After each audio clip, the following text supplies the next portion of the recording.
Hey everybody, Nick Espinosa, your chief security fanatic here. And in artificial intelligence news, AI is already killing jobs. Don't take my word for it. That's coming from Reuters, but we are seeing the effects around the globe. Now, here's what's going on. Artificial intelligence is hitting the global labor market, quote, like a tsunami, end quote. And that is according to IMF, or International Monetary Fund's managing director, Kristalina Georgieva. I am horrible with names, as you know. Now, she was saying this past Monday, a couple of days ago.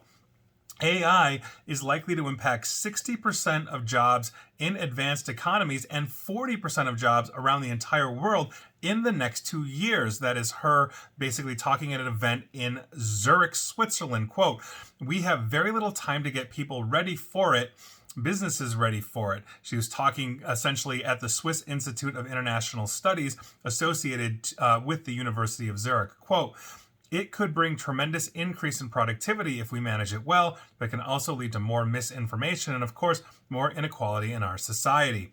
Now, Georgieva, again, horrible with names, said that the world economy had become more prone to shocks in recent years, citing the global pandemic in 2020. Obviously, that sent everybody reeling, the war in Ukraine, et cetera, et cetera. But nevertheless, she also says that the economy is resilient. But we are seeing the net effect of this right now. Goldman Sachs had a study that said 300 million jobs will be affected, 30 million will be displaced. That was numbers from about a year ago, and we're already starting to see the effects of that. So things like transcription specialists, that's now being outsourced to artificial intelligence, translators, we've seen it on the creativity side, where I don't have to hire an artist to make an image. I can go to any one of these AI image generators and get very specific. It can do it for me very quickly.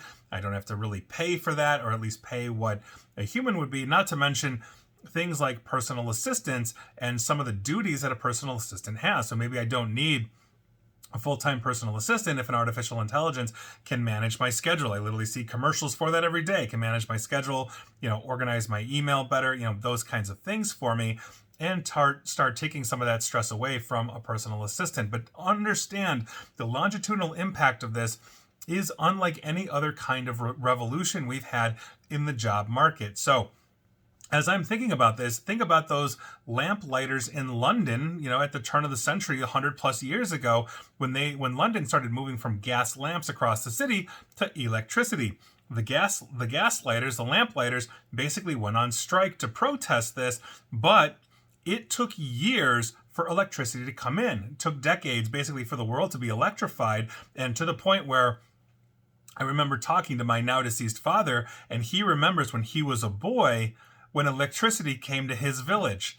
I mean, that's what we're talking about here. That's one generation past me. So it took forever, which means the world had the time to adjust. But when we've got literally the heads of essentially how the economy is running saying, yeah, in 2 years, it's going to be a much different place, we don't have the ability to do what a lot of governments say. Oh, well, we'll just retrain people. We'll retrain people. Retrain them on what?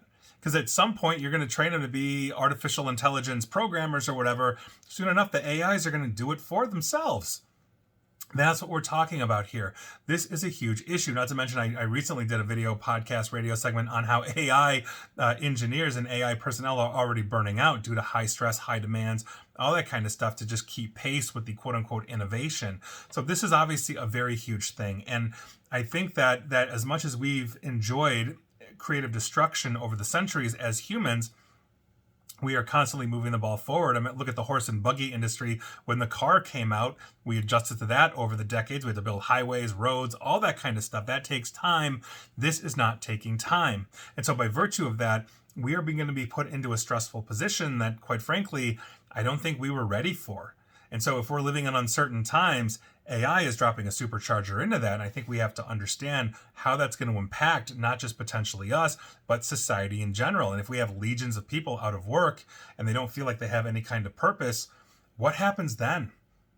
Something we're going to have to figure out. And quite frankly, we're going to have to figure it out sooner than later. And please like, share, follow me here on Facebook and Twitter at NickAESP. And please feel free to subscribe to me at YouTube as well until the AIs take over and you'll just be listening to a bot version of me at some point, although I hope never. And as always, stay safe, stay online, and please attempt to stay private. Thanks, everybody.